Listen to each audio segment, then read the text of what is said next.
hatrany ny fahasoavan'i Jesosy Kristy Tompontsika. Amen.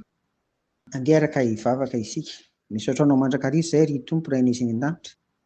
Afaka ny aina an'izao herinandro masina izao ary mbola fifaliana ho anay ihany koa miatrika izany amin'ity anio ity. Voninahitra ho anao amin'ny anaran'i Jesosy. Amen.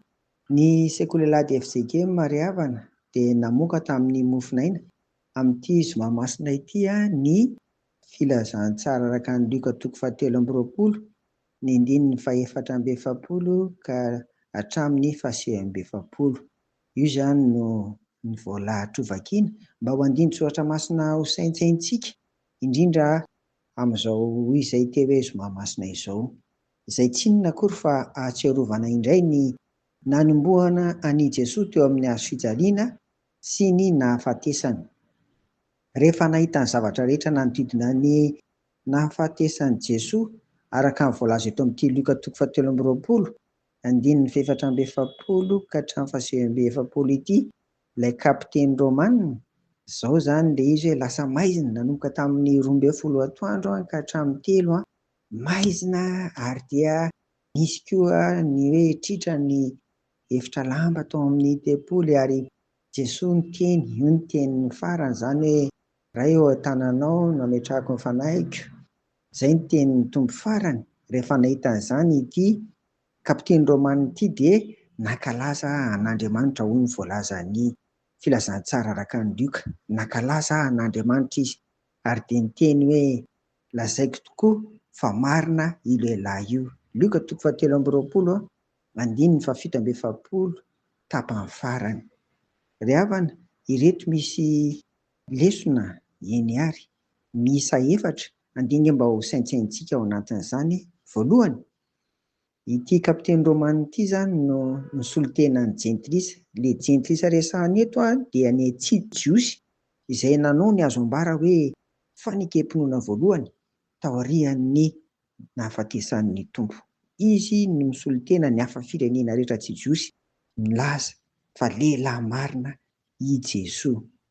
Faharoa, izy koa no vavolombelona fa tsy olomeloka na jiolahy rain-dahany i Jesosy ka nofatsihana teo amin'ny hazofijaliana. Tsaroantsika tsara fa natao teo afovoan'ny jiolahy rain-dahany anankiroa izy. Izany hoe entina milaza koa izany fa tena olomeloka ary tena jiolahy.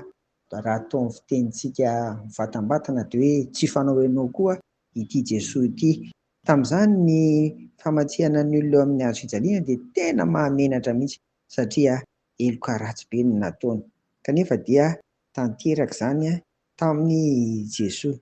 Ity kapiteny Romanina ity ry havana no manamarina fa tsy olomeloka fa tena marina ity lehilahy ity izy dia tsy sagnona ary nanonona hoe Jesosy. Fahatelo, lesona fahatelo dia nahita isika fa omaly dia nambara fa sitrapon'ny olona no nanombohana an'i Jesosy teo amin'ny hazofijaliana. Hitantsika an'io izany fa ny sitrapon'olombelona dia nifarana hatreo amin'ny hazofijaliana. An'Andriamanitra ny sisa rehetra ary indrindra ny anatanterahany famonjena dia tena an'Andriamanitra izany. Dikan'izay misy fetra ny azontsika olombelona atao na amin'iza na amin'iza. Fahefatra, mety irehare ny tsy marina amin'ny fiainana andavanandro raha mahita ny fahavoazan'ny olo-marina. Mety irehare azy. Jesosy aza dia niaran'izany fanapahan-kevitra tsy rariny izany ry havana.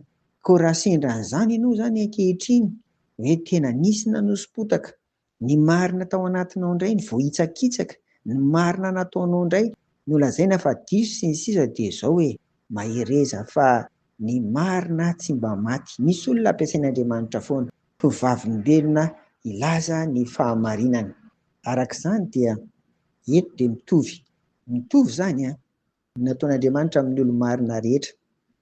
Tsy maintsy hisy ny isehony marina ry havana na dia voahosom-potaka sy mijaly amin'ny fanehoana izany marina izany ary ianao. Ho amin'izao zoma masina taona 2020 izao dia niteza ianao ho tahaka an'ity lehilahy kapiteny Romanina ity izay milaza ny marina. Mba ho mpilaza ny marina anie isika ry havana. amin'izao fiainana izao, ary dia hanambara koa fanekem-pinoana fa marina io lehilahy io dia Jesosy Kristy izany. Amen. Vavaka isika. Dia misaotra anao hatrany Tompo mampianatra anay ny amin'ny tokony hiainanay an'izao herinandro masina izao, indrindra ny anio zoma. Tantano izay isan'andro, tantano izay mba tsy ombinota amin'ny hafa, fa zao tena hanambara marina amin'ny fiteny, amin'ny fihetsika sy amin'ny atao rehetra. Amin'ny anaranao Jesosy nanaovanay an'izany vavaka izany. Amen. Ho aminareo ry havako ny fiadanan'i Jesosy. Amen.